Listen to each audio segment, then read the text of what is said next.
Let me start with a quick story. Many years ago, I was walking with a huge crowd of people. I think it was after a concert. Everyone was filing out, all of us going in the same direction. And then suddenly, one person came pushing his way through the crowd from the opposite direction. You've probably had this experience yourself. People weren't happy, and someone yelled, "Going against the grain only works in football." Everybody laughed, and then we all kept moving slowly toward the exit. Well, that story reminds me a little bit of the way 2020 is shaping up in real estate. The market is going in one direction. No one knows how bad it'll get or how long it'll last. Sure, there's some optimism that things will start to rebound sooner rather than later, but I think we're all expecting this to be a down year in the end. In other words, this is a good year to go against the grain, to swim against the tide.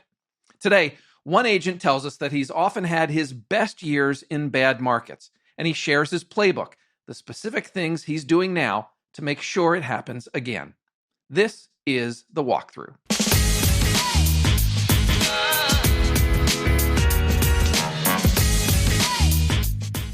Hey everyone, I'm Matt McGee, editor of HomeLight's Agent Resource Center. On this show, you'll learn what's working right now from the best real estate agents and industry experts in the country. At HomeLight, we believe in real estate agents, and we believe that by helping agents like you be even better at serving your clients, the entire industry improves. If you'd like to reach me with feedback, ideas, or questions about The Walkthrough, send an email anytime to walkthrough@homelight.com. How is your 2020 looking? Industry-wide, the latest numbers aren't real good. The NAR just came out with data showing that March home sales dropped 8.5% compared to February. In our latest HomeLight survey, agents estimate that about a third of buyers and sellers have dropped out of the market at least temporarily. On today's show, we're going to talk with Gary Gold from Hilton and Highland in Beverly Hills. Now, you might know Gary's name already. He's one of the top luxury market agents around. In 2016, he was all over the news after he sold the Playboy Mansion, yes, that Playboy Mansion, in a $100 million deal.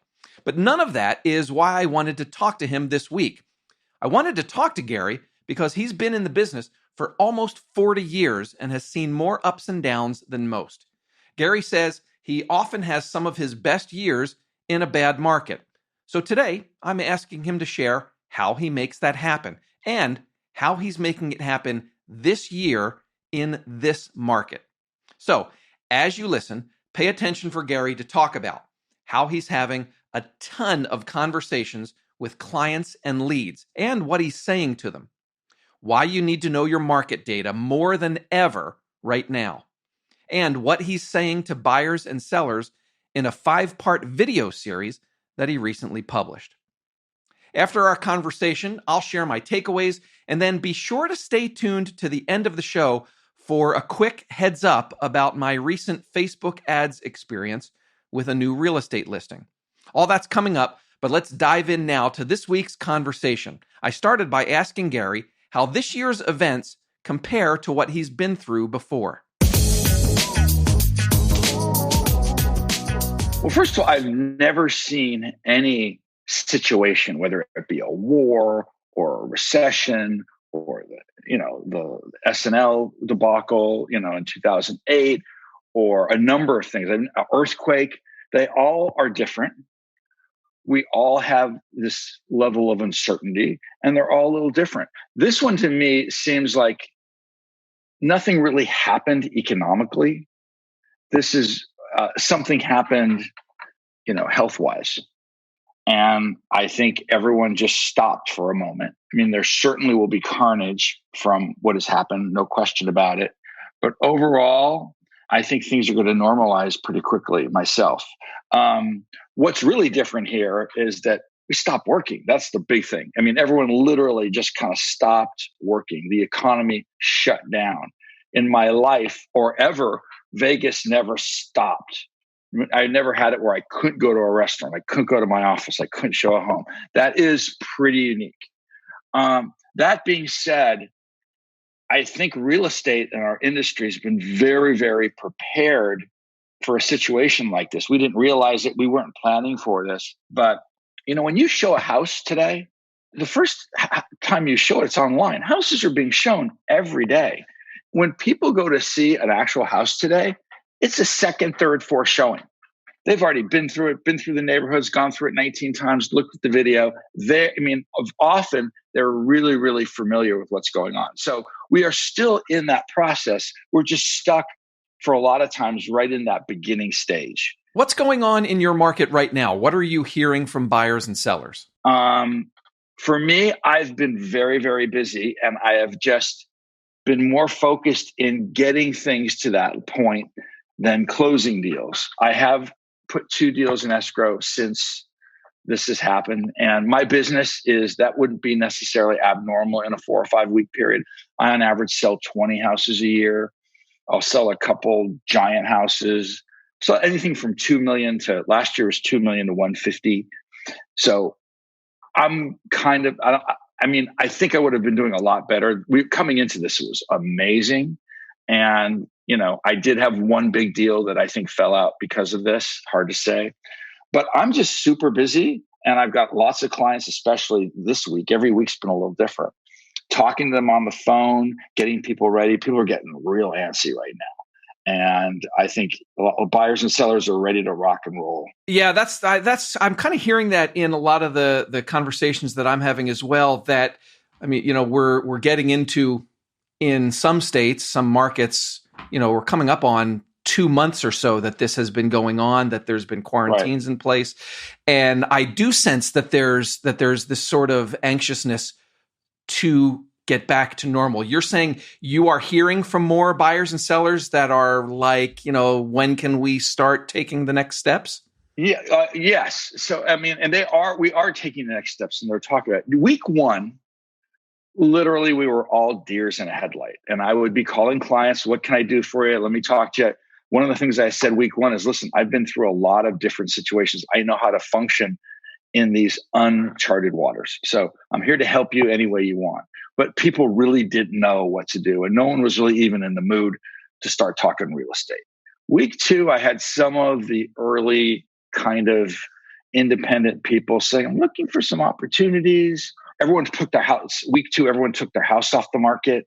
I think it started to turn around for some people. Week 3, people, I think, were getting a little bit more nervous. Some of them, because the numbers were getting higher, and others were starting to see the light at the end of the tunnel. At this point, there could, and I think around the country is different. If you're in New York City, New Jersey, those areas are literally 20 times more impacted than, being in California. So it's a different feel. All I really think has happened is that all this business that hasn't happened in this last it'll maybe in total be like a 2 to 3 month period, will happen in the next 3 months. If you've listened to this podcast, or just if you've been paying attention to what veteran agents are saying these days, many of them are comparing what's happening now to what happened around 2007, 2008, or maybe what happened in 2001 after 9/11. But Gary told me that he found comfort early on by going back even further to 1994, when a 6.7 magnitude earthquake damaged a huge part of the Los Angeles area. He says thinking about that prompted him to start doing some serious market research. The first week when I was really anxious, I started thinking, you know what? I've been to this before. I remember when the earthquake happened 20 plus years ago. I thought my business was over. I remember having to crawl out of my kitchen door. I thought LA had been leveled. I went down to the desert because I had insurance that would pay for a nice hotel. And I said, what am I going to do? Because real estate is done. Little did I know that the unintended consequences of all these houses being literally damaged and destroyed is that there's the same amount of people live in Los Angeles, there's less homes. And there's all this money flooding in, and all these people are going to be redoing houses and selling houses and buying houses. And it literally restored the economy in California. So what I thought was devastating ended up being actually really positive. You never know how things play out. So I started to do some research. I heard a guy a couple times named Steve Harney. You know who he is? I do. Current Matters. Yep. So he has this slide that I saw. I coached with Tom Ferry, and I saw this early in January. We were at an event, And he showed in the last 45 years, we've had 6 recessions, and only one recession negatively impacted real estate. And that's what we're going into or in now heavily is a recession. So and that one was 2008, which was created by real estate. Right. It was led by the market. That was one piece of information I went, interesting. Okay. So real estate, and I've known this, but I was in a panic situation. Real estate and the economy don't go hand in hand. And I also looked at the sales. What sales have been in the United States for single family homes over the last 20, 30 years. And the lowest houses have ever gone when the shit totally hit the fan, it was lowest as ever, were 3.5 million sales. And the highest it ever got was 7 million sales. It's a 50% thing. Right now, in the last few years, we've been around 5.5 million, not because we don't have the demand, it's because we don't have the inventory. You have said that some of your best years have come in down markets. Let's dive into that, right? Like, how do you explain that? I thought, can we get Gary Gold on and brainstorm a list of, 4, 5, 6, whatever it might be? What are the things you do when the market takes a turn for the worse so that your business is not going down with it? Yes, I've had some of my best years in horrible markets, and I've had some of my worst years in great markets. And I would say my personal performance has a much bigger impact on my outcome than any pandemic. And it's all about discipline and mindset and doing the right thing. And I've been very capable. And I've been doing this so long, I've had some really, there's like athletes or golfers. I mean, Tiger Woods is on top again, I think. I know he just won some big tournaments and he had a really downtime because of some personal things. And I don't have anything scandalous like him, but you really need to be very, very disciplined in this business in terms of lead conversion. That's where all the money is. And that is, we can talk about all this stuff, the economy, COVID, what really, really matters. And in my opinion, it's very, very easy to get a lead today. Leads are a dime a dozen. The rub is for every lead you get, 10 other people have that same lead. That's the deal. And where all the money is going from being that 1 of 10 to that 1. Now, for me, at any given time, I could, be working on hundreds of different leads in different categories. And how I manage that and how I stay on top of that and my discipline and my structure and my performance on dealing with those leads and also my sensory acuity of being able to pick the winners at any given time, that's where all the money is. It's not any of this other stuff. Right now, I think we have an amazing opportunity, any agent. Right now, all that stuff is kind of slowed down. We're not running around. We're not doing appointments. And everyone who's your lead is home, on the phone, sick of their family. You pick up the phone. You pick up the phone with anyone you've ever spoke to before. You're a real estate agent. They're interested in what you have to say.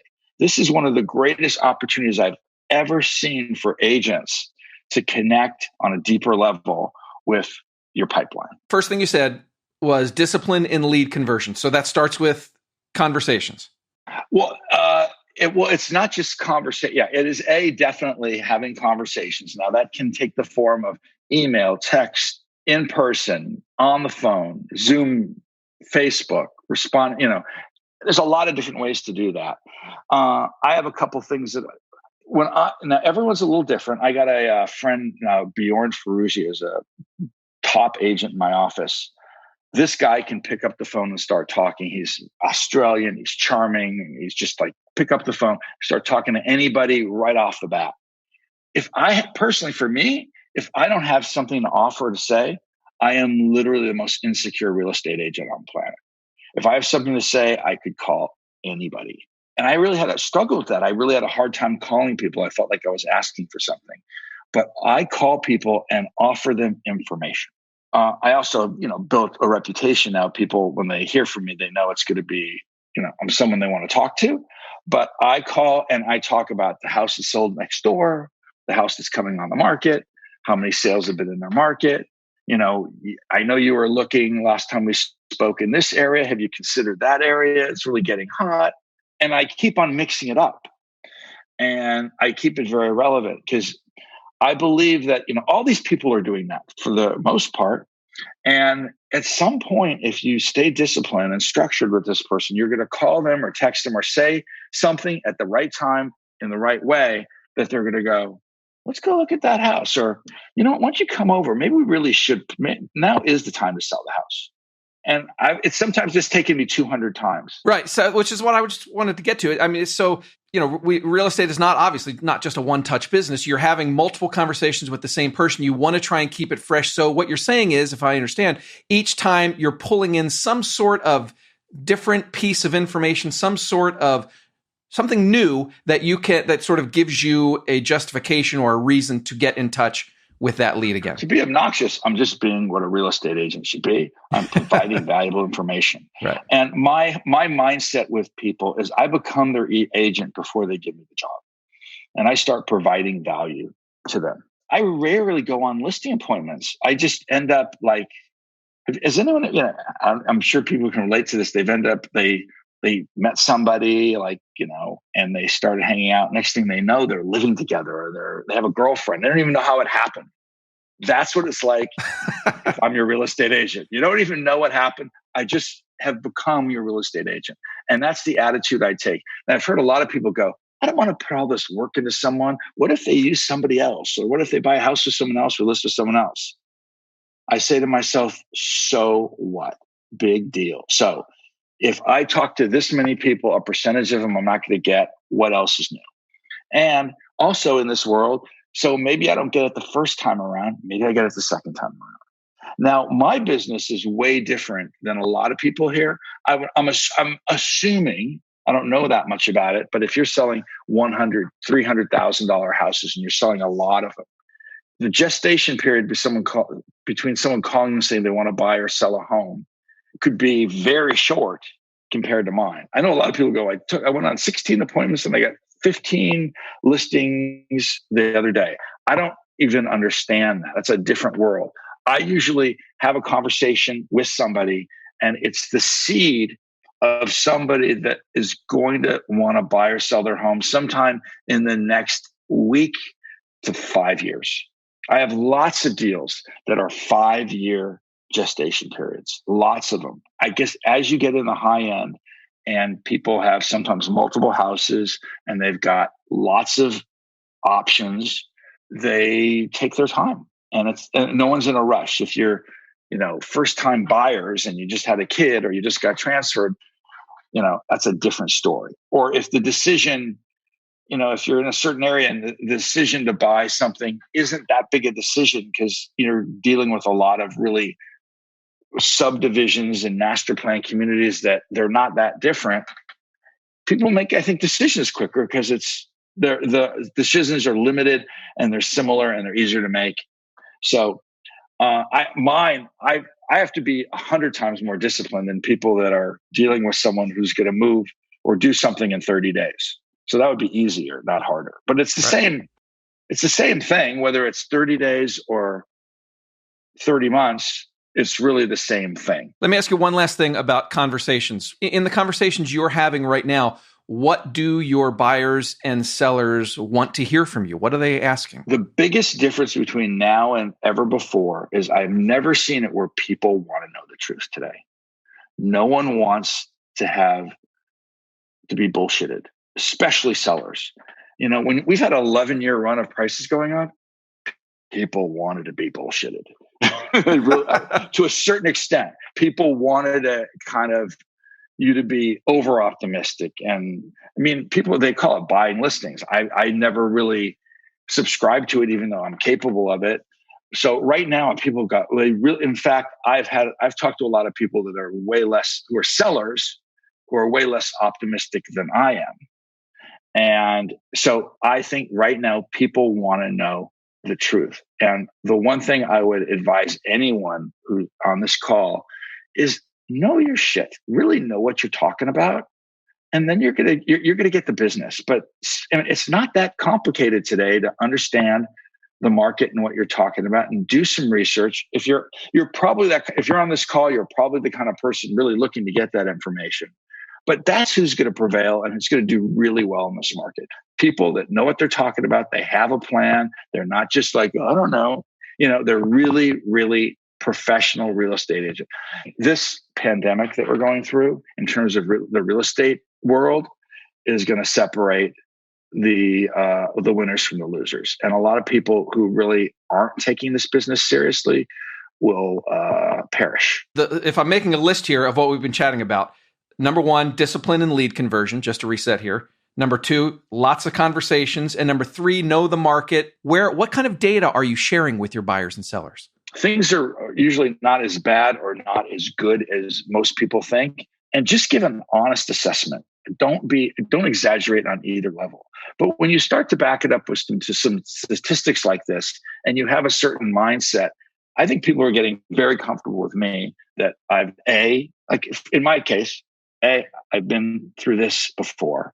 B, I really have a good understanding of what's going to happen in terms, because I'm not buying into these sensationalistic opinions that aren't based on any fact.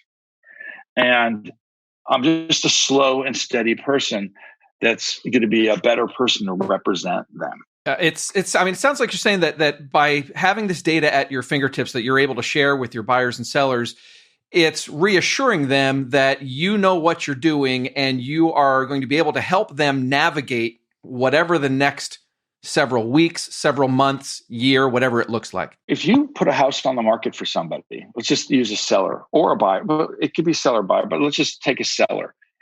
And you were someone that was kind of panicking. You might undersell that house. And you could be leaving some money on the table for that person. If you were an agent that was overly optimistic, you could way overprice a home for somebody and they could miss a market. If there was a good opportunity, they might pass up on a deal that they should have taken. So I think someone is looking for, it's almost like picking a doctor right now. And it matters more now than some normal market.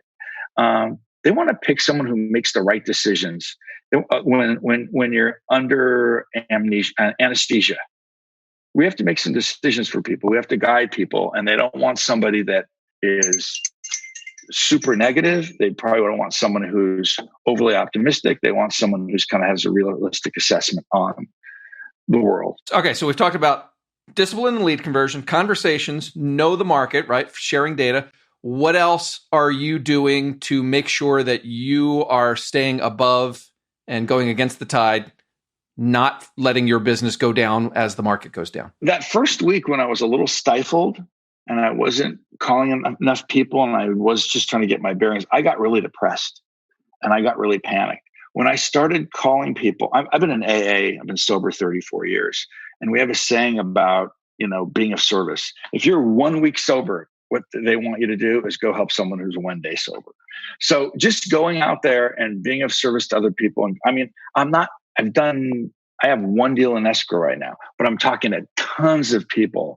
And I'm happy to, again, if we do business together or not, I'm happy to go out there, give them my expertise, talk on the phone. I've been talking to a ton of agents. This is like the 6th webinar I've done. I'm really out there being of service. And I think that's really how I kind of run my whole business, being of service. But especially now when I'm doing this, I'm talking about it. And every time I talk and teach, I'm getting feedback and I'm learning more. I'm not the only person that, has a feel for this market. A lot of these things I've learned from other people. And that's the best part. I never stopped working. I don't actually feel this huge shift between what I did before and what I do now. It still feels very, very similar. I wake up in the morning, I have breakfast, I get on my computer, I just wear shorts every day. And I am not running around. I'm not running around on all these appointments, but that has just actually, I look at that as an opportunity. I'm having way more conversations. Tom Ferry talks about loading the cannon, and be prepared because when we come out of this, and it's going to roll out differently in different parts of the country, but people are going to be anxious to to transact. Are you doing anything differently right now in terms of marketing? I did a series of 5 videos on when it would be why someone would want to buy now, why someone would want to sell now, and why other people would want to buy after this COVID debacle or sell after this. I think it's not black and white. There's plenty of good reasons someone might want to sell their home right now. I have clients who say, listen, if I have to take 10% less than I was going to get a month ago for peace of mind, I do it right now. I'm still going to make a ton of money. Bring me that offer. I'd like to do that. And even knowing that most likely they'll do better if they wait a month. And there's other people that are living in their house. They don't want to be bothered and they just have real no good reason to sell now. They'll wait it out. So, and buying is the same thing. There's reasons why someone would want to buy now or wait. So I've done those videos. I've gotten a lot of good feedback from that, and that's upped my, top of mindness. So, I've been getting a lot more calls from my principals. They're seeing some of this stuff. Gotcha. Let me make sure I understand. So you said it's 5 videos, and you're basically, it sounds like, if I heard you correctly, sounds like pros and cons of buying now versus waiting, pros and cons versus selling now versus waiting. Is that the idea? Right. And I also just at the very first video, I just went on how the market isn't going to, in my opinion, radically shift. It's going to pretty much stay the same. And I, back some of the things we talked about, I just backed it up with those statistics. But yeah, I can definitely see reasons why you would want to do I'm advising some people to wait, some people to do it now. And hybrids of that. Like, I don't know if this has happened all over the country, but that first week, like week 2, everyone took their house off the market. And which made sense to me at the time. And then on week 3, I started telling clients, listen, coming into this, we had no inventory.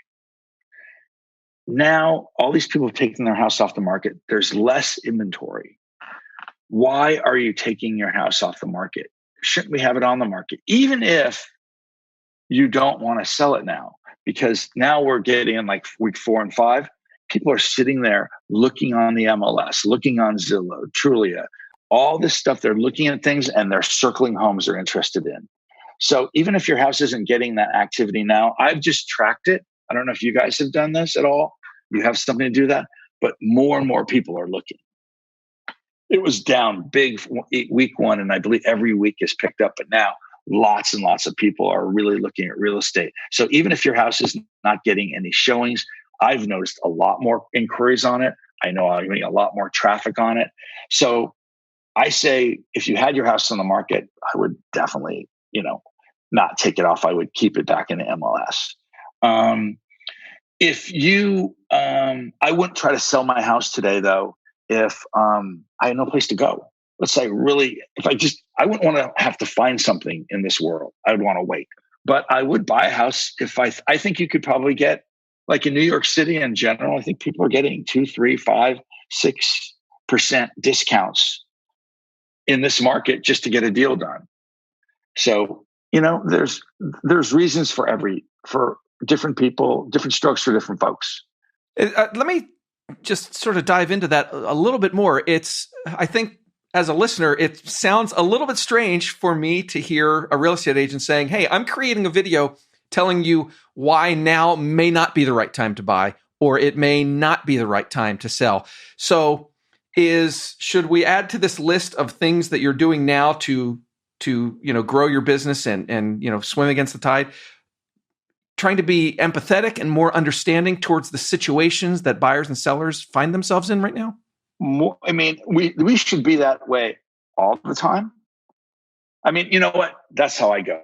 You don't have to be the most ethical person to be a successful real estate. There are plenty of just monsters that are hugely successful. So anyone out there that's a monster, you can make a lot of money. But I take a higher road, and yes, I am empathetic. And you really got to look at individual situations.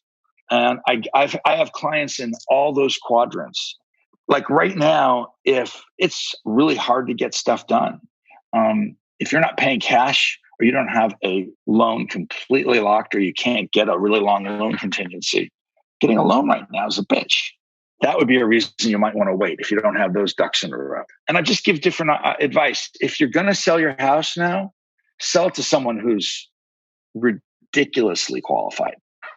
And you sell someone who's ridiculously committed. They really have a very good reason, because I think a lot of people in this world could flake out. So it's just, I'm giving advice to, if you're going to do any of these, here are the best practices to do them. And that's what I would be telling clients. Yeah, I'm very empathetic. I don't need someone to sell their house now. I just need to give them the best advice. And I think those are people, that's what people really like about an agent, when they put their, we do have a fiduciary obligation to put our clients' needs ahead of ours. And I take that seriously. And I think people recognize that. And I would assume more people are doing that today than normally, because we're all, feeling like we're together in one way or another. To wrap up, is there any final words of advice that you would want to give to agents that are listening? Anything that we didn't talk about? If you just look at the numbers, the opportunities to make a good living in the worst market and the best market, if you are doing a good job, you're adapting to the times, you're doing what you're supposed to be doing, is not significantly different. It just isn't. So yeah, I just don't think there really is any excuses. Real estate brokerage is just, the opportunities really don't change. Now, I think people think they do, and they might be impacted by that. The other thing is, it's so much more competitive when the market's hot. There's so many more agents. This is a great time to kind of get market share and differentiate yourself. So yeah, that's, I think, there are no excuses. This is not an excuse to do poor. Every opportunity you had yesterday, you still have. No excuses. The opportunity is still there. I love what Gary said at the beginning. In fact, why don't I just jump right into the takeaways segment right now? Ready? Number one, as I was about to say, I love what Gary said at the beginning. His quote was, "My personal performance has a much bigger impact on my outcome than any pandemic." You're in control this year, no matter how tough it gets or how long it takes for your local market to rebound. Your circumstances don't decide your results. You do. Number two, Gary's playbook begins with discipline, especially as it relates to converting leads. For every lead you get, 10 other agents probably have that lead too, he said. So you need to have the discipline to go from 1 of 10 to the 1. Number three, the playbook includes a lot of conversations. And if you stay disciplined with these conversations and focus on adding value, eventually you're going to say the right thing that makes your client say, "I'm ready to buy," or "It's time to sell." Number four, he said, you have to know your market data and be straight with people. No BS. No one's going to listen to that right now. People want to know the truth. Number five, the playbook includes helping others. For Gary, that means helping agents by doing things like our podcast, where he can share his experiences. But it also includes helping buyers and sellers, like with that 5-part video series where he lays out the pros and the cons of buying and selling right now. Then lastly, he talked about being empathetic. He said, "I don't need someone to sell their house now. I just need to give them the best advice." So that's Gary's playbook for swimming against the tide in a down market. That quick heads up on Facebook ads is coming up at the end of the show, but right now, a quick reminder before we wrap up. Have you started your MoveSafe certification yet? MoveSafe is a new HomeLight program that identifies agents who are using the best tools, technology, and practices to help keep clients safe during COVID-19. Now, there's a short questionnaire where we ask how you're working with buyers and sellers. If you get certified, we'll automatically update your HomeLight agent profile to show that you're helping clients buy or sell in a safe manner. I'll put a link in the show notes so you can learn more and get started. Okay, questions for Gary, questions for me or HomeLight, you can email us anytime. It's walkthrough@homelight.com. That's all for this week. Thank you so much to Gary Gold for joining us. Thank you for listening. Remember, at HomeLight, we believe in real estate agents. And we believe that by helping agents like you be even better at serving your clients, the entire industry improves. Stay in, be safe, and sell some homes. We'll talk to you again next week. Bye-bye.